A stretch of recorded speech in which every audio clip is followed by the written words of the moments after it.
महाशिवरात्रि व्रत कथा चित्रभानु नामक एक भील शिकारी की कथा है जिसने अनजाने में ही शिवरात्रि का व्रत कर लिया। रात भर जगते हुए चित्रभानु ने अनजाने में ही महाशिवरात्रि पर शिवजी के ऊपर बेल के पत्ते अर्पित किए, जिसके पुण्य से वह शिवलोक में स्थान पा गया। महाशिवरात्रि के दिन इस कथा का पाठ करने से व्यक्ति के पाप कट जाते हैं और शिवलोक की प्राप्ति होती है। महाशिवरात्रि व्रत में शिवरात्रि व्रत की कथा का पाठ करना बहुत ही शुभ फलदायी बताया गया है। शिव पुराण में भी इस व्रत की महिमा बताई गई है। शिव पुराण के अनुसार जाने अनजाने में भी जो मनुष्य और जीव महाशिवरात्रि का व्रत कर लेता है वह शिव कृपा का भागी बन जाता है और उससे यमराज के दूत भी दूर रहते हैं। इसलिए महाशिवरात्रि व्रत में शिव भक्तों को महाशिवरात्रि की इस कथा का पाठ जरूर करना चाहिए। महाशिवरात्रि व्रत कथा पूर्व काल की बात है। चित्रभानु नामक एक शिकारी था। वह शिकार करके अपने परिवार का पालन पोषण करता था। उस शिकारी पर साहूकार का काफी कर्ज था, लेकिन वह उसका कर्ज समय पर नहीं चुका पाया। फिर साहूकार ने शिकारी को शिव मठ में बंदी बना लिया। जिस दिन उसे बंदी बनाया गया उस दिन शिवरात्रि थी। चतुर्दशी के दिन उसने शिवरात्रि व्रत की कथा सुनी और शाम होते ही साहूकार ने उसे अपने पास बुलाया और ऋण चुकाने के बारे में कहा। उसके बाद वह फिर शिकार की खोज में निकला। बंदीगृह में रहने के कारण वह बहुत भूखा था। शिकार की तलाश में वह बहुत दूर निकल आया। अंधेरा होने पर उसने जंगल में ही रात बिताने का फैसला किया और एक पेड़ पर चढ़ गया। उस पेड़ के नीचे शिवलिंग था जो बेलपत्र के पत्तों से ढका हुआ था। शिकारी को उसके बारे में जानकारी नहीं थी। पेड़ पर चढ़ते समय उसने जो टहनियां तोड़ी वह शिवलिंग पर गिरती रहीं। इस तरह से भूखे प्यासे रहकर शिकारी का शिवरात्रि का व्रत हो गया और शिवलिंग पर बेलपत्र भी चढ़ गए। रात के समय एक हिरनी पानी पीने तालाब पर आई। शिकारी जैसे ही उसका शिकार करने जा रहा था भी हिरनी बोली, मैं गर्भवती हूँ, शीघ्र ही प्रसव करूंगी। तुम एक साथ दो जीवों की हत्या करोगे।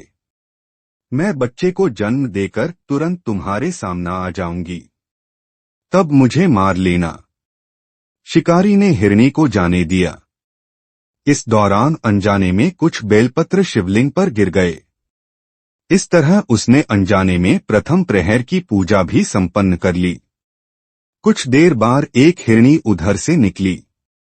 जैसे ही शिकारी उसे मारने के लिए धनुष बाण चढ़ाया तो हिरनी ने विनम्रतापूर्वक निवेदन किया, हाँ शिकारी में थोड़ी देर पहले ही ऋतु से निवृत्त हुई हूँ, कामातुर विरहिणी हूँ, अपने प्रिय की तलाश में हूँ।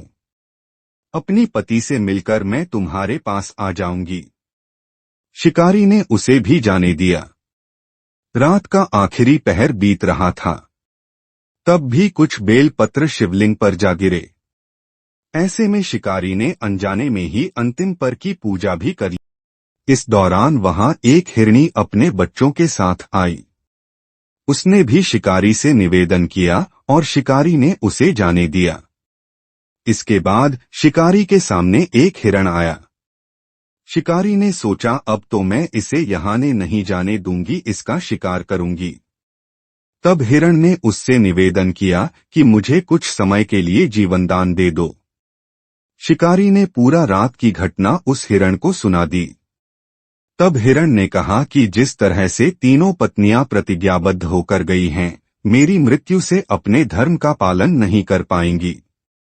जैसे तुमने उन्हें विश्वापात्र मानकर छोड़ा है, मुझे भी जाने दो।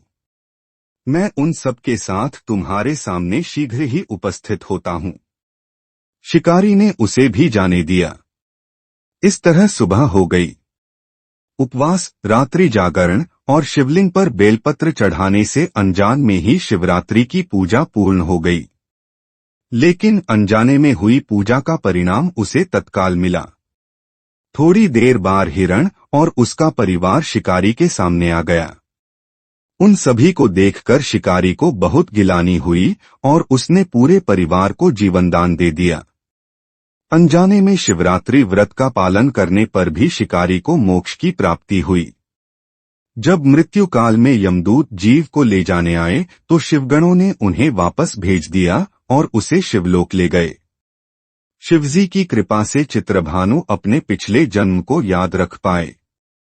शिवरात्रि के महत्व को जानकर उसका अगले जन्म में भी पालन कर पाए। अगर आपको भगवान शिव जी की कथा अच्छी लगी है तो इसको लाइक करें और ज्यादा से ज्यादा शेयर करें, साथ में इस चैनल को सब्सक्राइब करें। धन्यवाद।